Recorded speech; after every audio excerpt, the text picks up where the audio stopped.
Vardan Dievo Tėvo, Sūnaus ir Šventosios Dvasios. Visagalis ir mielas dangiškas Tėve, šiandieną mes susirinkome vėl dėkoti Tau už mums suteiktą gyvybę, už suteiktą nuostabų kūną, kuriuo mes naudojamės vieni mažiau, kiti daugiau jau metų. Ir mes esame dėkingi Tau už kai kurias instrukcijas, kaip mums naudotis tuo mums dovanotu iš malonės kūnu, instrukcijas fiziologiniais dalykais ir taip pat dvasinės instrukcijos. Nes žmogus kaip organizmas yra labai sudėtinga asmenybė, todėl mes mokomės, kaip naudotis mūsų kūnais visą gyvenimą. Ir esame dėkingi Tau, mielas Tėve, už tuos žmonės, kurie gyveno prieš mus ir daugybę dalykų jie perdavė mums, kad mes mokintumėmės iš jų ir visas tas mokymas juk ateina iš Tavęs. Ir už tai mes norime Tau iš visos širdies padėkoti. Mielas Jėzau, šiandieną mes girdėsime žodžius. Apie tai mes irgi nežinojom, kad po mirties mums visiems reikės stoti į teismą. Ir kiekvienas bus atsakingas už savo pragyventą gyvenimą. Tad, mielas Jėzau, suteik mums išminties, kad mes galėtumėm Tavo žodžius suprasti teisingai ir juo pasidalinti su visais kitais žmonėmis.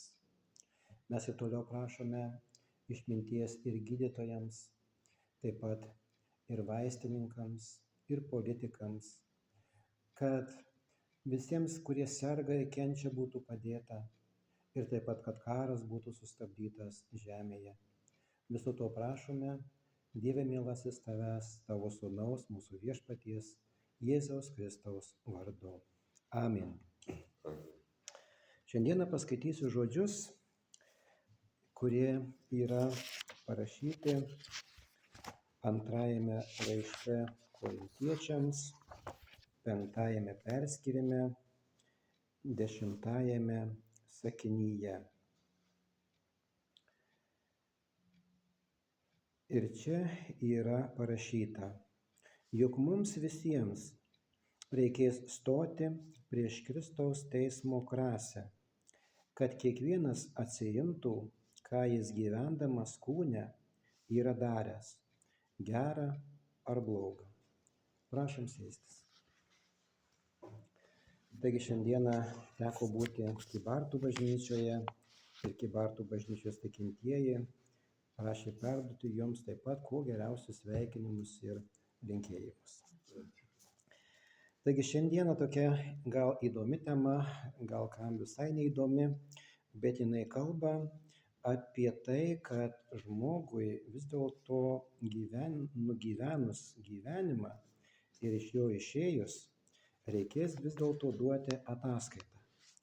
Ir štai čia mes skaitome, apaštalas Povilas rašo, kad mums visiems reikės stoti prieš Kristaus teismo krasę arba prieš teismo sostą, kada bus surinktos visos giminės, visi žmonės žemėje ir kiekvienas bus teisiamas atskirai pagal jo gyvenimo darbus.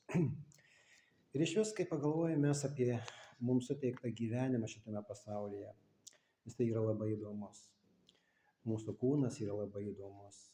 Ir man buvo savotiškai įdomu, kad kai mes buvom Šiauliuose pakviesti į senjorų Parkinsono draugiją, tai ten mus senjorus, galima taip sakyti, mokė, kaip elgtis žmogui užspringus. Jeigu yra žmogus, kuris valgydamas kažką tai užspringo, ką reikia daryti, kaip pasinaudoti kito žmogaus kūnu arba kaip žmogus gali padėti, neuždusti ir nenumirti žmogui, kuris galbūt skubėdamas valgė. Pasirodo, viena iš tokių gal paprastų taisyklių žmogaus gyvenime, galbūt jam niekas to niekada ir nesakė buvo, kad žmogui nereikia skubėti valgyti, nes godžiai valgant arba skubant valgyti, žmogus gali užspringti ir tiesiog uždusti ir numirti. Taigi atrodo, kad kartais mums galbūt netgi tėvai to kažkaip niekada nepasakojo, kad taip reikėtų daryti. Taigi Dievas, kai jisai sutvėrė žmogų, tai galima taip sakyti, jis davė jam be abejo protą, kad jis galėtų būti sąmoningu ir suprastų, kas yra gera, kas yra bloga. Bet per visą gyvenimą žmonės ir iš viso per tūkstančius metų žmonės mokėsi ir dar tebesimoko, kaip elgtis su jiems duotais kūnais. Tai Dievas ir žmonės turėjo išmokti, ką jie gali valgyti, ko jie negali valgyti. Ir kad ne per daug valgyti, ne per daug saldžiai, ne per daug rūgštai, ir iš viso ne per daug valgyti, ne per daug gerti. Ir žmogus buvo mokomas, kiek gerti. Ir šiandien yra įvairių instrukcijų arba mokymų, kiek žmogus turi išgerti vandens, kokius vaistus ir nuo kada jisai turi vartoti, ar jų iš viso nevartoti. Ir kokie vaistai yra geriau, hemopatiniai, vaistiniai, vaistažoliniai augalai ar cheminiai preparatai. Ar reikalinga žmogui ir kada reikalinga yra arba neišvengiama yra operacija ir taip toliau. Daugybė dalykų yra, kurių žmonės ir gydytojai yra mokomi, kaip elgtis su žmogaus kūnu. Nes žmogaus kūnas yra be galo sudėtingas. Taigi ir žmonėms reikėjo išmokinti ir tas paprastas taisyklės, kurias kartais galbūt ne tik tai vaikai galbūt nežino. Nes man buvo savotiškai įdomu, kad žydų tautos žmonės išmokė kai kurių kitų tautų žmonės, kad prieš einant valgyti reikia nusiplauti vandeniu rankas. Ir kad iš viso reikia laikytis tam tikros etikos valgant, nečepsėti ir nevalgyti godžiai, sugebėti pasidalinti savo kąsniu su kitais žmonėmis, kad reikia vis dėlto taip pat žinoti, kada ir kiek valgyti, ar galima naktį valgyti, ir iš vis kada galima gerti vandenį, ar prieš valgį, ar po valgio. Ir visokių yra nuomonių, ir visokių yra tų instrukcijų, ir kartais yra gan sudėtinga visą tai suprasti. Ir netgi žydų tautos žmonės, kurie yra vieni iš seniausiai žemėje gyvenančių žmonių, tai jie turi labai daug gyvenimo patirties ir jie savo patirtį ir žinias arba instrukciją, ką žmogus gali valgyti, kada jisai turi ir kiek jisai turi ilsėtis. Juk pavyzdžiui buvo žmonių, kurie nežinojo, kad reikia 6 dienas dirbti, 1 dieną ilsėtis. Juk buvo žmonių, kuriems dienos iš viso nieko nereiškia, visos dienos vienodos. Taip pat žmonės buvo mokomi, kad reikia duoti kūnui taip pat tam tikrą ramybę, kad jis galėtų nepamiršti ir suprasti, kad žmogus minta ir yra ne vien tik tai materialus ir minta ne vien tik tai duona, bet kad žmogui taip pat reikalingi taip pat ir dvasinė instrukcija, kaip jam išsaugoti sveiką savo kūną. Nes dvasinis žmogus arba psichologija žmogaus ramybė, jo dvasia yra labai priklausoma nuo žmogaus sveikatos. Nes jeigu žmogus gyvens pastoviame strese, paprastai anksčiau ar vėliau tas stresas vis dėlto paveiks jo kūną ir žmogus sirgs. Taigi viso to reikėjo ir dar tebereikia mokyti žmones, kaip naudotis mums suteiktais kūnais. Ir vėl turbūt, kai mes skaitome šventąjį raštą, tai mes čia atrandame, nes jeigu ne šventas raštas, mes būtumėm net nežinoję, kad yra toksai dalykas, kaip pagundymas, kaip gundytojas, kaip šėtonas, kuris atėjo pas pirmuosius žmones Adomą ir Ievą ir juos sugundė, kad jie valgytų tą uždraustą vaisių, kuris buvo gražus pažiūrėti. Tai daugelis žmonių sako, žinot, čia tai pasaka yra, kuri užrašyta yra senai gyvenusių žmonių. Šiandien nėra tų velnių, nėra tų gundytojų, nėra tų apgaudinėtojų. ir nieko čia nėra, kaip vienas senelis sakė. Na vat, numirsiu aš, nuveš mane į Kėdainių krematoriumą, iškeps ir viskas bus baigta. Gyvenimas pasibaigė, aš būsiu sudegintas ir jokio ten teismo nebus ir niekas ten manęs nieko neklausinės ir niekas ten manęs nebekaltins. Tai tokių nuomonių šiandieną mes galime sutikti, bet reikėtų pastebėti turbūt, kad nei vienas, nei kitas gerai nežino, ar bus tas teismas, ar jo nebus. Bet skaitant šventą raštą, mums Jėzus pasako ir apaštalai primena vis dėlto, kad teismas bus. Ir jau mes galim pastebėti turbūt, kad teismas vyksta jau ir šitame pasaulyje. Nes padarius vieną ar kitą klaidą, už ją mums tenka užmokėti. Ir kartais už mūsų nežinojimą taip pat tenka skaudžiai užmokėti. Ir reikia turbūt prisiminti, kad vis dėlto mes gyvename tokiais laikais, kur yra šito pasaulio kunigaikštis, kuris stengsis daryti viską, kad mus, mūsų vaikus, mūsų vadovus, mūsų gydytojus, mūsų politikus apgautų. Ir kartais galime mes užduoti savo klausimą, ar galime mes rasti šiandieną žmogų, kurio šėtonui nepavyko apgauti. Tai turbūt reikėtų pasakyti, kad tokio žmogaus nėra.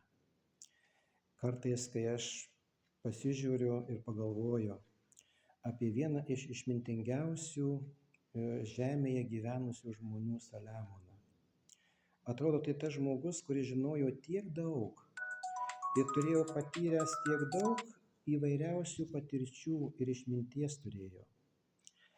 Bet kad vis dėlto šėtonas pro šitą žmogų nepraėjo ir jį apgavo. Ir jis prarado karalystę ir prarado tą garbę, kurią jisai turėjo. Taigi žemėje gyveno daugybė įvairių išmintingų ir galingų žmonių. Ir deja, kaip bebūtų gal keista, nebuvo nei vieno, kurio šėtonas neapgautų. Ir todėl galima būtų pasakyti, jeigu ne Jėzus, tai mes nežinotumėm, kad yra toksai apgavikas iš viso pasaulyje. Bet Jėzus kalbėjo ir sakė, kad šėtonas ateina vogti, meluoti ir žudyti. Ir mes galime paklausti, kaip jisai tai daro. Ir galime pastebėti tokį įdomų dalyką, kad jis jau ką, bet meluoti, vogti ir žudyti moka. Jis tai daro labai subtiliai. Ir štai galbūt galima būtų papasakoti tokių keletą pavyzdžių, kurie mums primena, kaip šito pasaulio kunigaikštis apgaudinėja, kaip šito pasaulio kunigaikštis žudo žmonės. Vienas karininkas pasakoja, kad sako, kariuomenėje buvo toks jaunas kareivis ir jis buvo toks fiziškai gana stiprus ir ten būdavo įvairios treniruotės, sportinės treniruotės, karinės treniruotės. Ir tas karininkas turėjo tam tikros savo gyvenimo patirties ir kai kareiviai dalyvavo kroso varžybose, kur reikėdavo įveikti ir nubėgti daug kilometrų, tai jisai pasakė tam savo kareiviui, norėdamas jam padėti visuomet laimėti, jisai sakė, žinai, jeigu tu nori laimėti, tai tu turi pasistengti prieš bėgant į krosą, į lenktynes, negerti vandens. Nes jeigu tu išgersi vandens, tai bėgant, tavo organizmas turės labai daug energijos skirti tam, kad išgarinti tą vandenį, kurį tu gėrei. Bet tu negerk vandens prieš krosą, o paskui, kai tu prabėgsi tą krosą, galėsi gerti, kiek tik tai norėsi. Ir tas jaunuolis jo paklausė. Labai protingas patarimas karininko, kuris turi patirtį, išmintį. Ir buvo karšta vasaros diena ir jaunuoliai išbėgo krosą. Ir kadangi tie jaunuoliai sunkiai bėgo, kurie nežinojo, kad negalima gerti vandens prieš bėgant krosą, jie gėrė vandens, jie prakaitavo. Ir įdomu, jie išliko gyvi. O tas jaunuolis, kuris bėgo negėręs vandens ir tikėjosi, kad laimės šitas varžybas, tą krosą, jisai dėl dehidratacijos, kitaip tariant, dėl vandens trūkumo, jam tiesiog bebėgant sustojo širdis, jisai krito ir mirė vietoje. Taigi pagalvoju vėl, atrodo labai protingas patarimas. Jeigu mes šiandien pagalvotume dar apie kai kurias merginas, kurios buvo taip pat apgautos, kai jums buvo sakoma, jeigu norite būti manekenėmis, tai joms buvo sakoma arba ateidavo tokios mintys, dar truputėlį sukūsk, dar truputėlį mažiau valgyk. Ir tu turėsi labai gražią figūrą, ir tu turėsi didžiulę garbę ir didžiulius pinigus. Ir jos buvo apgautos. Ne visos, bet daugelis iš jų tiesiog sugrįžti į normalų gyvenimą ir atstatyti savo sveikatas jau nebegalėjo. Jeigu pažvelgčiau į savo gyvenimą, tai galima būtų pasakyti tą patį, kad šito pasaulio kunigaikštis apgaudinėja mus ir stengiasi mus nužudyti nuo pat mūsų užgimimo dienų. Ir turbūt, kai mes gimstame, tai mes taip sunkiai ateiname į šitą pasaulį. Dar šiandieną per radiją kalbėjo viena moteris ar mergina, kuri sako, aš labai didžiuojuosi ir džiaugiuosi, kad aš nenoriu turėti vaikų. Labai išmintinga, labai graži mintis atrodo. Bet vis dėlto šiandien yra moterų, kurios negali turėti vaikų. Ir jos tiesiog stengiasi daryti viską, kad jos galėtų turėti. Taigi atrodo labai išmintinga mintis. Bet šėtonas sugeba atrasti tokių būdų ir galimybių, kaip žmogų apgauti ir kaip jam sutrukdyti gyvenimo kelyje. Jeigu mes žiūrim, kaip minėjau, į savo gyvenimą, jeigu pažiūriu, tai vaikystėje aš pagalvoju, kiek visokiausių nelaimių, kiek visokiausių ligų teko išgyventi ir patirti toje pačioje vaikystėje. Ir tik tai Dievo dėka aš turiu pasakyti, kad aš galėjau išlikti gyvas ir sveikas iki šių dienų. Ir taip pat, kai aš paaugau, tai šėtonas vėl mane apgavo. Jisai man leido paskaityti tokias knygas, krišnaistų knygas, kurių idėjos labai gražios, kurie sako, žinai, tu negali valgyti jokios mėsos, nes tu nevalgydamas mėsos, tu išsaugosi ne vienos karvės, ne vieno jaučio ir ne vienos vištos gyvybę, nes tu nevalgydamas paukštienos, nevalgydamas kiaulienos arba jautienos, dėl tavęs nebus nužudomos vištos, kiaulės ir jaučiai ar karvės ir tu būsi, pagirtas todėl, kad tu išsaugojai daugelį gyvulių arba netgi žuvų gyvybės, nes tu jų nevalgei. Labai graži mintis atrodo. Bet tai buvo apgavystė, tai buvo melas, nes pasirodo vėl nežinojimas žmogaus kūno naudojamosi instrukcijos. Nes mūsų krašte gyvenančiams žmonėms instrukcijoje kūno turėjo būti parašyta, kad mūsų šiaurinėme pusrutulyje gyvenantiems žmonėms mėsa yra būtina. Kad vis dėlto tai, ką turi mėsa, neturi daržovės ir neturi riešutai. Ir dar aš tuomet nežinojau, kad galbūt kai kurį laiką ir galima nevalgyti mėsos, nevalgyti riebalų, bet reikia valgyti tam tikrų papildų arba riešutų arba tam tikrų medžiagų trūkumą papildyti riešutais, daržovėmis, vaisiais ir panašiais dalykais, kurie gali atstoti kaip ir mėsą. Tai aš to nežinojau. Tai aš badavau gal kokie 10 metų, nevalgiau to, kas gyva ir tiesiog aš buvau apgautas. Tiesiog apgautas. Nežinau, kiek tame yra tiesos, bet žmonės, kurie nevalgo riebalų, tai jų organizme kepenys pradeda gaminti cholesterolį ir jį neša į kraują, kad žmogaus kūnas galėtų funkcionuoti, nes cholesterolis ir riebalai žmogui yra labai reikalingi. ir be jų žmogus tiesiog negalėtų gyventi. Taigi aš to nežinojau, tiesiog buvau apgautas. Dėl kalcio trūkumo man išbiro dantys, dėl to, kad galbūt yra dar ir genetiniai dalykai, bet 53 metų man būnant, mano kraujagyslė širdyje užsikimšo 99%. Taigi ir čia buvau apgautas. Ir šėtonas mane tiesiog norėjo nužudyti. Ir kai aš nuvažiavau į greitąją, tai man buvo pasakyta, kad kreiptis į šeimos gydytoją kitą dieną. Kai kreipiausi kitą dieną, tada buvo pasakyta, kad pas kardiologą yra didelė eilė ir prie jos prieiti taip greitai neis.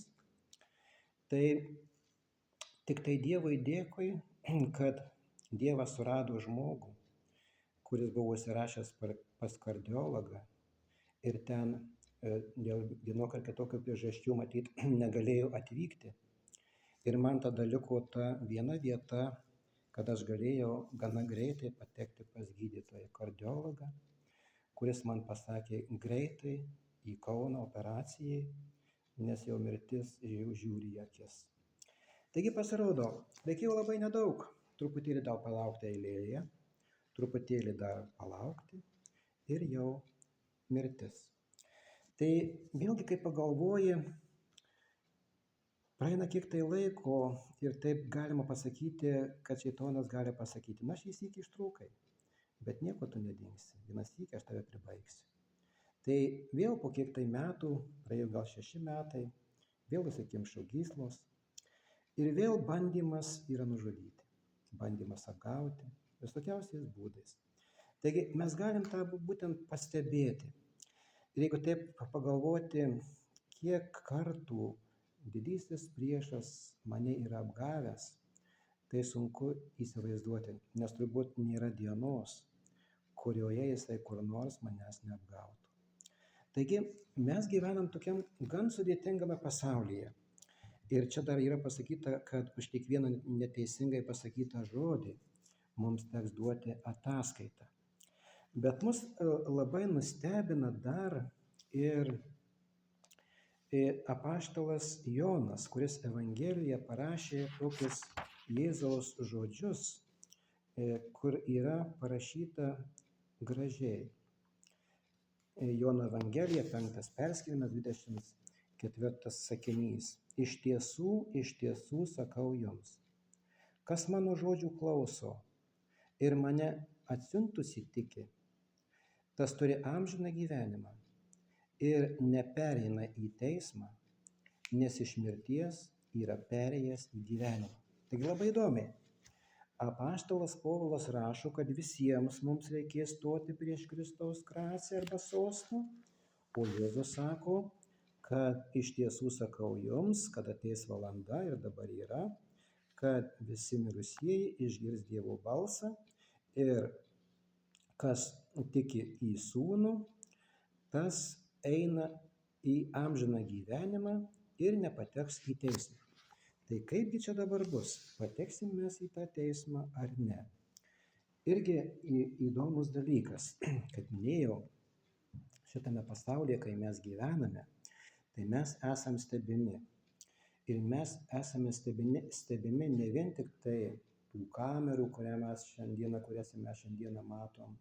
Mes esame stebimi ne vien tik tai per mūsų telefonus, kur mes esam, ką mes kalbam, ką mes rašom. Visa tai yra žinoma, visa tai yra stebima. Ką mes perkam, kiek mes uždirbam, visa tai yra matoma ir žinoma, ką žmogus turi. Ir kartais yra sakoma, kad kartais netgi žmonėms, kuriems reikalinga yra gauti kompensaciją už šildymą, tai jie turi pranešti iš viso, kiek jie turi banke pinigų ir turto. Taigi apie žmogų yra daug kas žinoma šitame pasaulyje. Ir mes dar turime nepamiršti turbūt, kad mums gyvenantiems šitame pasaulyje yra pasiųstas stebėtojas, mūsų kaltintojas. Tai yra šėtonas, kuris apskundžia Dievui mus dieną ir naktį. Taigi mums kartais atrodo, kad čia mūsų niekas nemato, niekas čia mūsų negali suprasti. Panašiai galvojo ir karalius Dovydas, kuris buvo karaliumi, turėjo ten žmonų ir sugulovų ir pamatė svetimo karininko žmoną ir jo susigailė ir pagalvojo, na kas čia sužinos, kad aš ją pasiimsiu savo. Pasiųsiu jos vyrą į karą, jį nušaus ir aš ją pasiimsiu savo į žmonas. Atrodo, niekas to nežinojo. Bet vis dėlto žinojo. Ir pas jį buvo nusiųstas pranašas, kuris jam visą tai pasakė, kad tokių dalykų paslėpti vis dėlto neįmanoma, nes yra tas, kuris mus apskundžia. Taigi, jis apskundžia mus dieną ir naktį ir kartais yra sakoma, irgi savotiškai taip įdomiai, neseniai žiūrėjau tokį įrašą ir ten vienas korespondentas išeina į gatvę ir klausinėja jaunų žmonių ir duoda tokį pasiūlymą. Sutinka jisai vieną jauną tokį žmogų ir sako, ir klausia jo, ar jūs turite savo sužadėtinę? Sako, taip, aš turiu. Ir dabar kaip tik einu pas ją, nes jinai prašė man nupirkti ten kopūstų. Ir sako, aš kaip tik dabar einu ir ruošiuosi susižadėti su ją ir ruošiamės mes tuoktis. Tai sako, aš turiu jums pasiūlymą, tokį žaidimą. Sako, aš duodu jums 300 eurų už tai, kad jūs dabar paskambinat savo sužadėtiniai ir pasakote, kad jūs šiandieną ją išdavėt. Tiesiog buvote jai neištikimas. Ir paskui mes paskambinsim jai, pasakysim, kad čia visą tai yra žaidimas, kad jūs gavote 300 eurų ir jūs galite gyventi, tuoktis ir toliau būti laimingi. Nu, jis sako, gerai, 300 eurų, 300 dolerių čia man nepamaišys, aš galiu paskambinti ir pasakyti savo sužadėtiniai, kad aš ją išdaviau, nors to nepadarė. Taigi jisai paskambina jai ir sako, mieloji, žinai, aš šiandien tave išdaviau. Tai ta sužadėtinė sako, tai nieko, mielasis, gerai, jeigu tu toks atviras su manim, tai aš irgi su tavim galiu būti atvira, nes aš irgi tave esu išdavusi, aš turėjau draugą ir sakau, tai kas tas tavo draugas buvo? Na, sako, nesvarbu, bet jis buvo, tai dabar mes galim būti ramus, abudu pažįstam vienas kitą, abudu teisūs arba neteisūs, tai galim gyventi. Tai tam jaunuoliai buvo šokas. Jisai paėmė tuos 300 dolerių ir tas korespondentas buvo nustėręs, nes jisai suprato, kad jis ką tik dabar sugriovė šeimos gyvenimą. Ir tada jis padavė tuos 300 dolerių tam jaunuoliai. Tas jaunuolis metė tuos 300 dolerių ant žemės ir nuėjo. Ir jis daugiau matyt, kad pas tą savo sužadėtinę nebegrįžo. Taigi šėtonas sugebėjo apgauti ir vieną, ir kitą. Ir tą patį korespondentą. Visus. Ir nei vieno teisaus čia nebuvo. Taigi pasirodo, kad šito pasaulio kunigaikštis yra labai gudrus.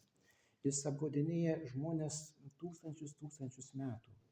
Ir pasiteisinti prieš jį arba jį apgauti nepavyko nei vienam. Ir dėja, kaip bebūtų gaila, nepavyks. Bet yra žmonių, kurie sako, žinot, mes čia 50 metų tarnaujam bažnyčioje ir mes labai mokame melstis. Ir jau ko, bet mūsų šėtonas tai jau neapgaus. Nes mes pasakysim viešpatie Jėzau, gyvenk mūsų kūnuose. Ir kad mes galime tada būti ramūs, šėtonas mūsų neapgaus.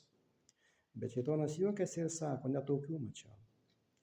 Jisai sako, žinot, kol jūs turite kūnus, jums tokio tikėjimo, kad Jėzus yra jumyse ir gyvena jumyse neužteks. Nes jūsų kūnai dar vis tiek bijos, jūsų kūnai dar vis tiek abejos, todėl man apgauti bus visai nesunku jūs. Taigi šitas pasaulis, šitas gyvenimas yra toks, mums sunkus uždavinys. Ir dar buvo toks atvejas, man savotiškai buvo įdomus, susitinka vėlgi du jaunuoliai, kurie jau šeiminio gyvenimo turi tokią nemažą patirtį. Ir tas jaunuolis klausia tos jau žmonos, kuri gyvena su svetimu vyru. Jisai sako, pasakyk man, kaip čia dabar yra? Aš girdėjau, kad tu su vyru nesusitinki, nes jūs pykstatės, mušatės, vyras geria. Tai sako, ką jūs padarėte vyrui, kad jis pradėjo gerti? Juk jūs išsirinkote savo vyrą geriausia iš viso pasaulio. Ir štai dabar, po kiek laiko pagyvenęs su jumis, jisai pasidarė alkoholikas, jis pradėjo eiti pas kitas moteris, jis pradėjo muštis. Ir sako, pažiūrėkit vieną dalyką, Kai mes gimstame iš moters, iš mamyčių. Vėliau darželiuose daugiausiai mus auklėja moterys, auklės. Kai mes nueiname į mokyklą, tai ten mokyklose daugiausiai darbuotojų vis dėlto yra vėlgi moterys. Tai štai praktiškai visas mūsų gyvenimas iki subrendimo yra globojamas moterų. Tai kaipgi jūs ten auklėjat ir kaipgi jūs prižiūrit ir kaip jūs, reiškia, mus pakeičiat arba padarot mus, kaip jie ten sako, ožiais arba tokiais blogais žmonėmis, jeigu mes kadaise buvę geri tampame blogais. Ir sako, dar jinai taip įdomiai, o sako, žinai, kada kačiukams atsiveria mažiems gimusiems akys? Sako, nežinau. Nu, sako, atrodo, kad po 5 dienų. O sako, šuniukams turbūt po 10 dienų. O sako, kaip tu manai, kada žmogui atsiveria akys? Žmogui. Nu, sako, manau, kad tada, kada jisai susituokė. Tai įdomus atsakymas toks buvo. Bet tai toliau ta moteris ir klausia to vyro. Nu, štai sako, tu taip pat turbūt išsirinkai geriausią pasaulyje, gražiausią pasaulyje mergaitę, kuri buvo geriausia tavo gyvenimo kelyje, tavo jaunystės grožis, tavo svajonė. Panašiai kaip ta Vingių Katrė pasakė, ar tai toks tu mano išsvajotasis. Tai ir sako, jūs susirinkote pačią gražiausią ir mieliausią, geriausią įsivaizduojamą savo žmoną. Ir jūs ją vedėte. Ir kasgi atsitiko dabar, kad jūsų žmona jums tapo tokia bloga? Ką jūs jai padarėte? Kad jinai apie jūs piktai negražiai kalba, negražiai su tavim elgiasi. Ką jūs jai padarėte? Taigi vėl klausimai. Kągi mes padarome vienas kitam? Ir galim pasakyti gal paprastai, kad mes galime kaltinti vieni kitus, kad mes padarėme kitus žmonės blogais, kad mes patys pradėjom elgtis blogais. Bet reikėtų pastebėti, kaip ir vienas apaštalas ir gražiai pasakęs, jeigu tavo žmona ant tavęs pyksta, tavo vyras tave išduoda, jisai mušas ir geria, tai net nesistenk pykti ant jo, nes jis buvo apgautas ir tu buvai apgauta šito priešo, kuris ateina meluoti, vogti ir žudyti. Jis atims iš tavęs pinigus, jis atims iš tavęs sveikatą ir galiausiai tave nužudys. Tai šito pasaulio kunigaikštis yra, kaip minėjau, be galo gudrus. Ir jis daro viską, kad žmogui problemų, sunkumų ir skausmų netrūktų. Ir su tuo dėja mums tenka susitaikyti. Bet ir vėl, kaip minėjau, apaštalas Jonas užrašo Jėzaus žodžius, kad į teismą tie, kurie tiki Jėzumi, neateina. O apaštalas sako, kad visiems mums reikės eiti į teismą.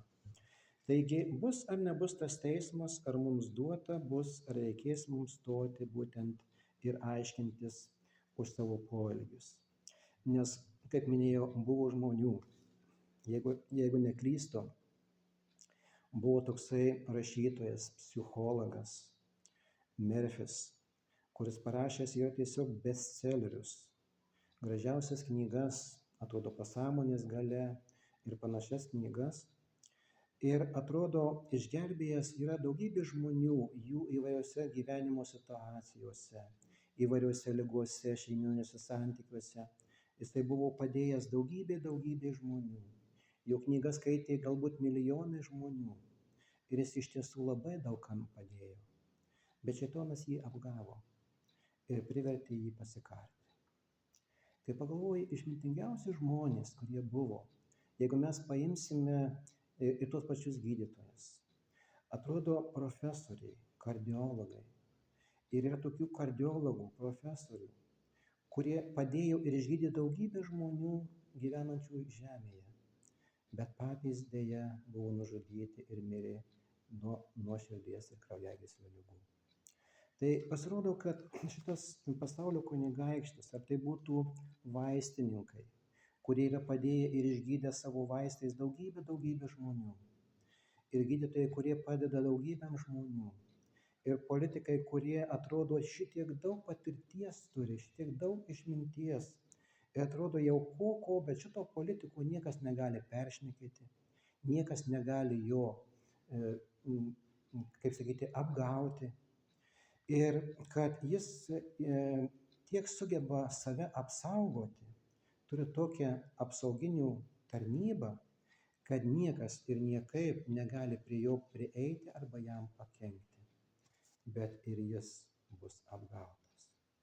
Taigi labai gaila, kad garsiausi pasaulio religijų vadovai, tautų vadovai, prezidentai, kai jie būna apgauti šėtono, tai jų rankose yra milijonai žmonių, kuriuos šėtonas žudo, kankina ir atneša tokias bėdas, kurios yra neapsakomai didelės ir žiaurios.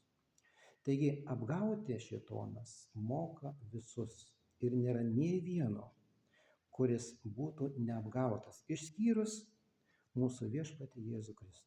Šėtonas tikėjosi, kad jeigu jam pavyko apgauti tūkstančius pranašų, tūkstančius tikinčių žmonių, milijonus ir milijardus galbūt žmonių, jam pavyko apgauti ir nužudyti. Nes jis yra, kaip minėjau, žudymo meistras ir jam duota yra galia žudyti. Subtiliausiais, žiauriausiais, keisčiausiais būdais ir priemonėmis.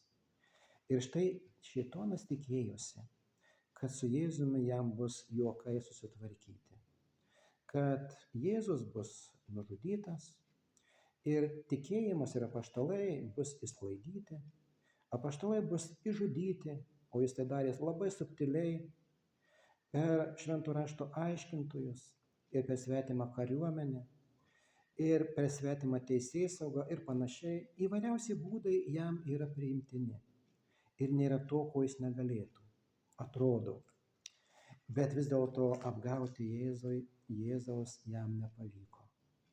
Todėl šiandieną mes turime viltį, nes, kaip minėjau, šėtonas kaip kaltintojas, jis gali mus apkaltinti tokiais dalykais, jis tiesiog gali meluoti, nes prieš Jėzų buvo surinkti liudytojai ir turbūt gyvenimas ir teismų praktika žino tai, kad yra teisme dalyvavusių liudininkų, kurie liudydavo neteisingai, neteisiai, kur advokatai išteisindavo neteisingai ir neteisiai. Ir būdavo tokie prokurorai, kurie pateikdavo tokius kaltinimus arba netgi įkalčius, kad tas žmogelis nekaltas, net geriausi advokatai negalėdavo jo išteisinti. Taigi skundikas mūsų yra toks sumanus, kad mums teisme atsakyti į bet kokį kaltinimą dėja nepavyks. Ir kągi mes darysim? Kurgi yra mūsų viltis? Mūsų viltis yra mūsų viešpatyje Jėzuje Kristuje ir jinai yra labai graži. Jinai yra labai graži todėl, kad vis dėlto šių teismų žemėje praktikoje ir tikime mes, kad ir amžinybėje yra mums duota tokia įdomi galimybė, kad jeigu žmogus gyvena šitame pasaulyje ir padaręs vienokį ar kitokį didesnį arba didelį nusikaltimą, bet jeigu jisai turi daug pinigų ir jeigu jisai turi daug politinės įtakos arba valdžios, tai paprastai jo nuteisti neina. Jis išsiteisina. Jis gali nusipirkti teisingumą. Bet kai mes mirsim, pastebėsim tą įdomų dalyką, kad ten pinigai, politinė galia ir ginklai, kurie turėjo didžiulę galią šitame pasaulyje, amžinybėje jokios galios ir jokios vertės nebeturi. Ir visa ta išmintis, kaip apgauti, kaip išsiteisinti, kaip apvogti kitas tautas ir žmones ir atimti iš jų visą tai, kas yra brangiausia, tai ten amžinybėje dėja šita išmintis bus paversta į kvailystę. Ir apaštalas Povilas nebereikalo ir rašė, kad mes atrodom kaip kvailučiai šiandieną, kurie tikime Jėzumi, kurie tikime šventu raštu, kurie tikime Dievu. Nes yra daugybė žmonių, kurie sakys, naivuoliai čia tiki Jėzumi, žmogumi kažkokiu, kuris ten gal buvo, gal nebuvo, gal ką galėjo, gal ko negalėjo. Vat mes turėdami politinę valdžią, turėdami ginklus, turėdami aukso tonas, mes turime įtaką, turime išmintį ir turime galią. Ir tai yra išmintis. Ir štai tada, kai mes mirsim, tai mes pastebėsim, kad būtent šitos vertybės ir galios, kurios šitame pasaulyje buvo ir turėjo savo galią ir vertę, bus sunaikintos. Jos ten neturės jokios galios ir jokios vertės ir tai bus kvailystė. Ir daugybė žmonių, kurie turėjo daug turto, kurie buvo nukariavę daugybę tautų ir žmonių, kurie tonomis galėjo svarstyti auksą ir sidabrą. Galiausiai prieš mirtį jie pasakė, kaip gaila man, aš taip žiauriai buvau velnio apgautas. Taigi ir šiandien turbūt galim pastebėti tai, kad įsiteisinti mums Dievo akivaizdoje nebepavyks.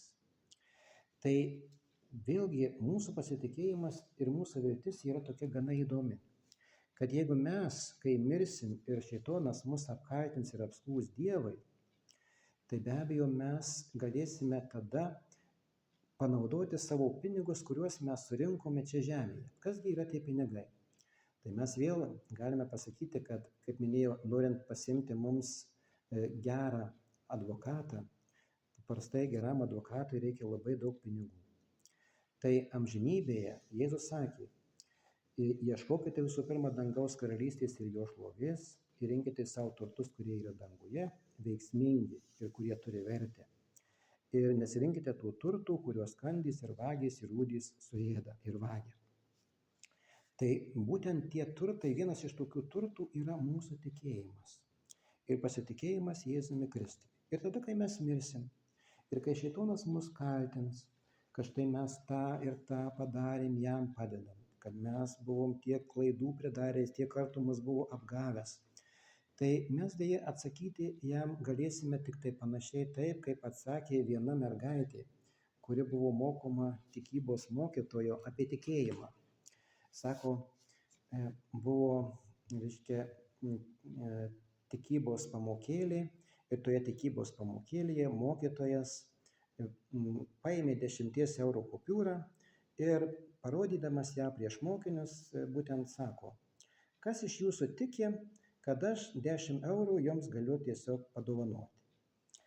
Tai nemažai mokinių galvojo savyje. Tas mokytojas yra labai šykštokas. Jisai toks yra godus truputėlį. Ir iš jo paprastai, ir toks griežtas ir gana piktas. Ir kad jis galėtų duoti nei už nieką, kai už viską reikia jam pagal jų žinias ir supratimą, kuris turi savo įmonę ten, kad kiekvienas darbuotojas turi už menkiausią darbą, jis turi, už menkiausią paskolą arba duotą atlyginimą, jis turi griežtai ir sunkiai atidirbti. Tai vaikai galvojo, šitas žmogus yra, šitas kunigas yra labai pavydus ir gana griežtas, tai didžioji dauguma iš jų sėdėjo. Bet viena mergaitė atsistojo, priėjo prie to kunigo, paėmė tą 10 eurų ir nuėjo ir atsisėdo. Tai sako, štai žiūrėkit, kas yra tikėjimas. Tai nėra abejojimas. Arba tai nėra galvojimas, kad Dievas yra labai griežtas ir ant nuodėmių labai pykstantis Dievas. Kad Dievas ne viską mums leido ir ne viską mums davė ir viską mes patys savo rankomis turėjome užsidirbti. Ir štai dabar, kaipgi mes galime tikėti, kad Dievas mums duos išteisinimą už dyką. Ir kad Jėzus mus atstovaus, Dievo sūnus mus atstovaus kaip advokatas, Dievo akivaizdoje arba kaip teisėjas mus išteisins ir mus atstovaus. Pasirodo, galima ir šiandien kai kuriems turtingiems žmonėms neiti patiems į teismą, bet į teismą pasiųsti ir įgalioti savo advokatą. kad jis atstovautų tą kaltinamą žmogų ir tiesiog tam kaltinamam žmogui tiesiog jisai dirbtų savo darbus, būtų laisvė ir savo nesuktų galvos. Nes jo advokatas jį atstovauja teisme ir jis gali būti visiškai ramus. Tai vėlgi yra pasitikėjimas advokatu, kad jis jį teisingai atstovaus. Taigi ir mes galime būtent tikėjimu priimti tuos Jėzaus žodžius, kuriuos jis sako. Jeigu mes mirę ir būdami kaltinami, rasime savyje tą brangų turtą tikėjimą ir galėsime pasakyti, viešpatie Jėzau, aš pats įsiteisinti savo visas nuodėmes negaliu, bet aš pasitikiu tavim ir tu esi tas, kuris užmokėjai už visas mano klaidas ir mano nuodėmes ir aš galiu būti laisvas ir teisus, apie ką Jėzus sakė, ką sūnus išlaisvina, tas iš tiesų yra laisvas. Amen. Taigi šiandieną dar ruošiamės švęsti šventą vakarienę.